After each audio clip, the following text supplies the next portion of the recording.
Hi, it's Michael Miller. On this week's M5, I want to talk to you about USP again. The reason why is because you can never talk about USP too much.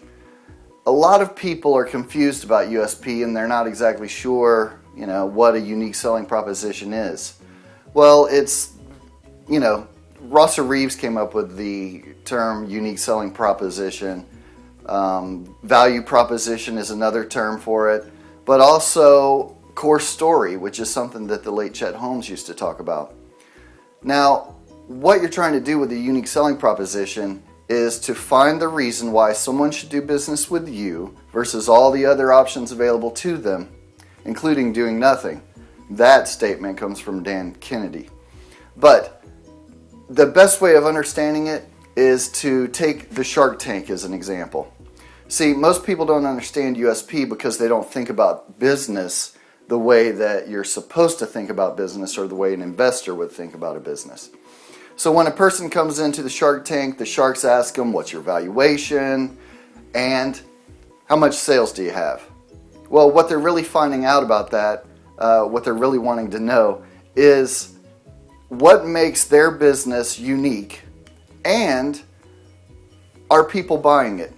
Because if people are buying it, then that gives you a really good clue that this is a viable business, something they could invest in. Now, what happens though is there's two kinds of people.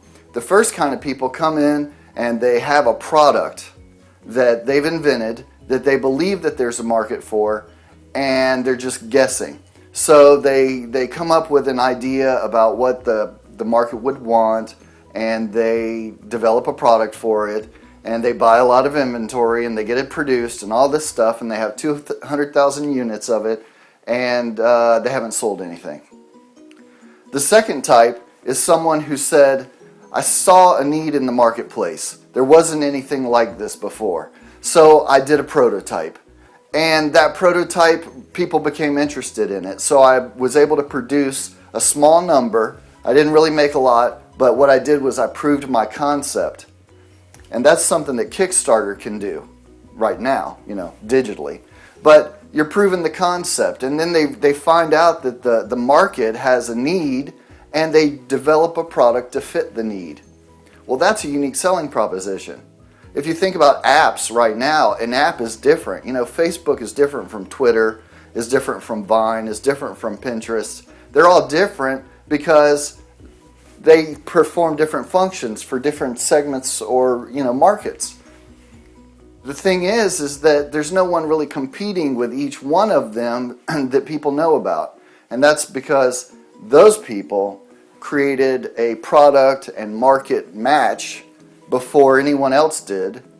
And excuse me. And not only did they create the match before anyone else, they also, because they were unique, the word spread virally like wildfire. The hardest thing for business owners to do is to come up with a unique selling proposition, value proposition, core story, if they started out as dentists or professionals or tradesmen, because they think, well, I'm a plumber and there's other plumbers, so there's a need for it in the marketplace. Well, good point. There is a need for plumbers in the marketplace, but what makes you the plumber that people should do business with? Well, I'm a dentist. I know that, I'm going to school to be a dentist. I come out, and now I'm in business as a dentist, but I have no idea how to do it. I know that there's a need for it, but how do I separate myself from other people? Well, that's what the USP is for. But when you learn to do something like tradesman or professional, you're not thinking about unique selling proposition. You're trying to serve a need that's already in the marketplace instead of to create a product to fill a need in the marketplace.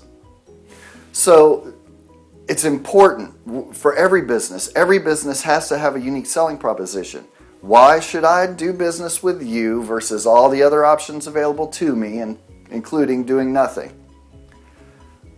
If you can answer that question, your business can stand apart from the other businesses, and essentially you won't have any competition because you'll be the only person who does what you do.